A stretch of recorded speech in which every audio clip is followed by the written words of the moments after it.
30 ఏళ్ళు దాటిన వివాహానికి ఎవరూ ముందుకు రాలేకపోతున్నారు. ఆలస్యం అయిపోతుంది. మొట్టమొదటిగా క్లారిటీ లేకపోవటం.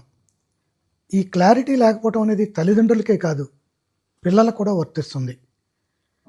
ఏ రోజుకు ఆ రోజు మార్చుకుంటున్నారు.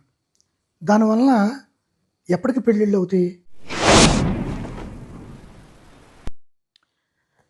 ఆలస్యం వివాహం అవ్వటానికి ముఖ్య అవరోధం జాతకం. జాతకాల నమ్మకం అనేది ఒక నమ్మకమే. ఎంతవరకు నమ్మాలి అన్నది పరిస్థితులను బట్టే మీరు నిర్ణయాలు తీసుకోవాలి.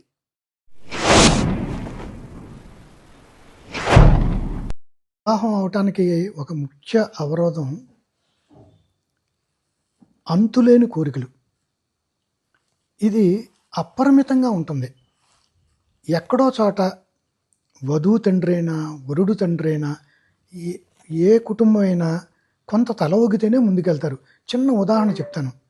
ఒక ఇంటిలోకి మనం ప్రవేశించేటప్పుడు గుమ్మం పొట్టిగా ఉండి మనం ఎత్తుగా ఉన్నప్పుడు తల వంచితేనే ఆ ఇంట్లోకి ప్రవేశిస్తాం. అదే లాజిక్ ఇక్కడ కూడా అప్లై చేయండి. మీకు సక్సెస్ అవ్వాలంటే ఎక్కడ తల ఒగ్గాలో అక్కడ తల ఒగ్గండి. అందరిని అబ్జర్వ్ చేసిన తర్వాత నాకు అనిపిస్తుంది, వాళ్ళు ఎంత లోతు పరిశీలించాలో అంతకంట మించి వెళ్ళిపోతున్నారు. ఫ్యామిలీ విషయాల్లో కానీ, లేకపోతే మిగతా విషయాల్లో కానీ అపరిమితమైన లోతులకు వెళ్ళిపోయి ఇంకా ఇంకా ఇంకా చూడాలని 30 ఏళ్ళు 35 ఏళ్ళు వరకు కూడా ఒక నిర్ణయానికి రాలేకపోవడం కూడా పెద్ద అవరోధం అవుతుంది. We truly wish that you receive your wedding good news very soon.